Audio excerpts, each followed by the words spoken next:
La violence psychologique, comment l'identifier et la combattre? Il est de plus en plus courant d'entendre parler de violence psychologique, violence perverse ou encore de harcèlement moral dans les médias.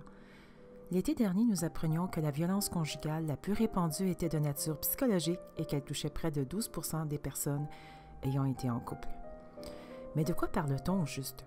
Ces termes regroupent une même idée selon laquelle il existe une forme de violence autre que physique qui va avoir des conséquences sur le plan psychologique. Mais comment l'identifie-t-on?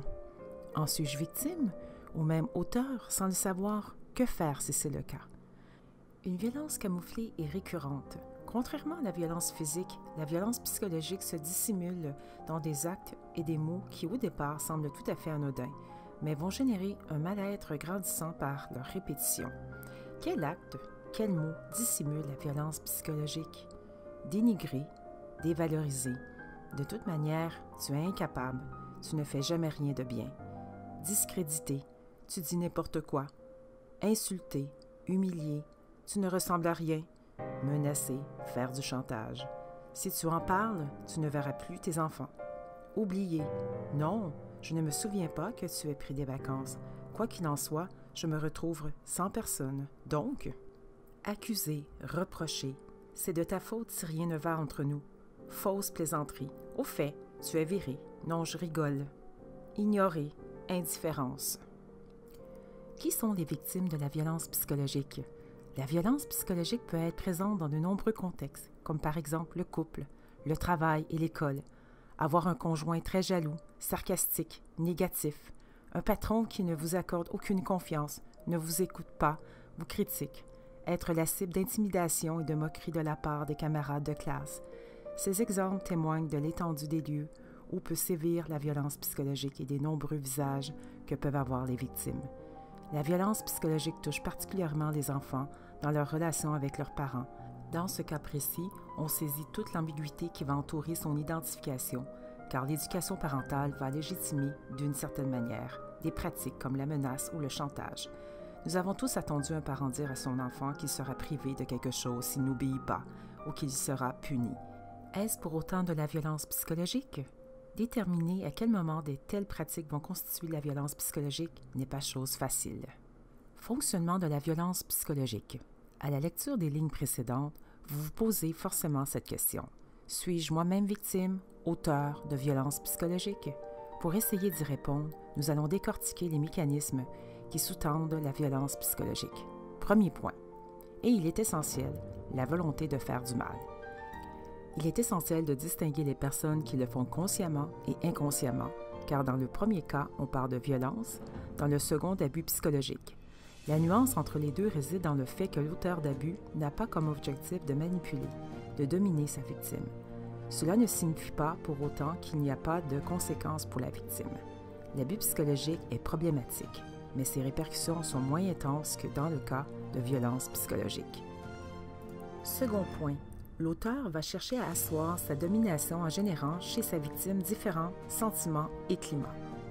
Un climat d'insécurité physique et émotionnelle, voire de terreur par des conflits à tout propos, des intimidations, des menaces, des chantages affectifs, des sous-entendus perpétuels, une agressivité et une hostilité permanente, des colères soudaines, une intolérance à la moindre contrariété ou opposition, des attitudes dures, cruelles, une indifférence affichée, un non-respect de la vie familiale, de ses règles, des horaires, du partage des tâches et des charges financières. Un climat de contrainte, de contrôle et d'isolement par une surveillance continuelle des sorties, des dépenses, des fréquentations, de l'habillement, etc. Par l'imposition de règles de vie contraignantes avec harcèlement, non-respect de l'intimité et séquestration. Un sentiment d'infériorité, de dévalorisation et d'humiliation par des disqualifications et des dénigrements répétés, des critiques incessantes et des paroles blessantes sur le physique, l'expression verbale, les capacités intellectuelles, le travail, les tâches domestiques, l'éducation des enfants, le comportement amoureux et sexuel. Un climat de culpabilisation et un sentiment d'incompétence, par des plaintes et des critiques, des exigences irréalistes, des attitudes de rejet et de frustration, de jalousie, organisant la sensation d'être continuellement en faute. Un sentiment de confusion et de doute, par des attitudes et des messages incohérents, des mensonges, des manipulations, des interprétations concernant tous les faits et gestes, des procès d'intention, des mises en scène et par une non-reconnaissance, une négation et un mépris des besoins fondamentaux, des émotions, des sentiments et de la souffrance, entraînant chez la victime une incapacité à avoir confiance en ses jugements, ses réactions et ses désirs. Comme nous l'avons vu précédemment, ces éléments vont se présenter graduellement et parfois même dès le début de la relation. Troisième et dernier point. Et les autres dans tout ça? Ne voient-ils pas ce qu'il se passe?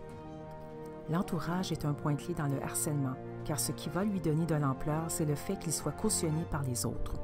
On peut facilement imaginer dans le cadre du travail qu'une personne n'ayant pas les mêmes caractéristiques que le groupe sexe, âge, origine, etc., puisse être mise à l'écart rapidement.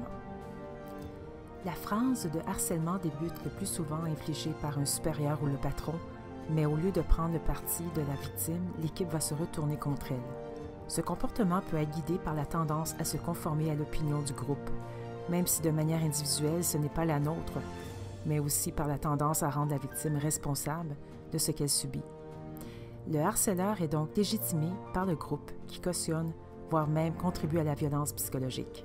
Lorsque le processus de harcèlement est en place, la victime est stigmatisée, on dit qu'elle est difficile à vivre, qu'elle a mauvais caractère ou bien qu'elle est folle. On met sur le compte de sa personnalité ce qui est la conséquence du conflit et on oublie ce qu'elle était auparavant ou ce qu'elle est dans un autre contexte. Les impacts de la violence psychologique.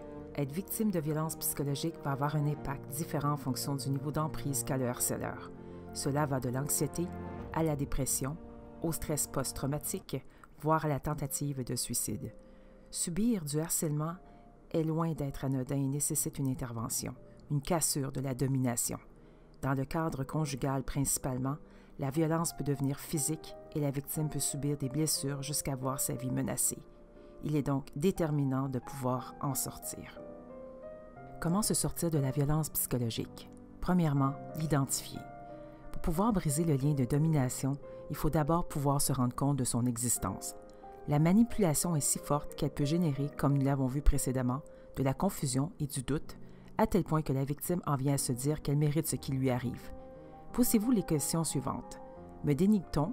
Est-ce qu'il y a des choses qui me sont dites qui me dévalorisent? Est-ce que ça arrive rarement, de temps en temps, souvent? Référez-vous aux indicateurs. Quel acte? Quel mot? Et essayez de quantifier à quelle fréquence vous pourriez les subir de la part de quelqu'un. Si vous subissez plusieurs actes, mots malveillants de manière récurrente, il se pourrait qu'une problématique soit présente. Deuxièmement, en parler. Vous avez des doutes et vous pensez subir de la violence psychologique? Peut-être que quelqu'un l'a remarqué dans votre entourage. Nous avons vu précédemment que le groupe L'Entourage pouvait cautionner voire contribuer au harcèlement. Bien heureusement, ce n'est pas toujours le cas. Il peut y avoir des personnes dont vous avez été isolé par l'auteur de violences psychologiques ou même d'autres qui ont essayé de vous en parler, avec qui vous pouvez discuter de cela. Vous pourrez ainsi prendre un peu de recul et avoir un avis extérieur. Troisièmement, agir. Vous êtes certain d'être victime de violences psychologiques? Il est temps de consulter un conseiller juridique ou de vous rapprocher d'organisations, par exemple SOS Violence conjugale, Tel Jeune, etc. Ils vous indiqueront comment vous y prendre pour régler cette situation. Quatrième, se reconstruire. Personne ne sort indemne après avoir subi de la violence psychologique. Votre image de vous-même est probablement détériorée et des appréhensions sont apparues. Peur de retourner au travail, de former à nouveau un couple. À l'inverse, vous vous rendez compte que vous pourriez être l'auteur d'abus psychologiques, mais vous ne parvenez pas à y mettre un terme seul. L'estime de soi est à l'esprit, ce que la nourriture est au corps. Courage à toutes les femmes qui vivent dans la peur. N'hésitez pas à demander de l'aide, car ils sauront vous accompagner vers votre mieux-être. J'ai également une pensée aux hommes qui ont besoin d'aide afin qu'ils puissent s'y retrouver. Ne pas avoir honte de consulter, cela sera bénéfique pour vous et vous vous sentirez intérieurement mieux.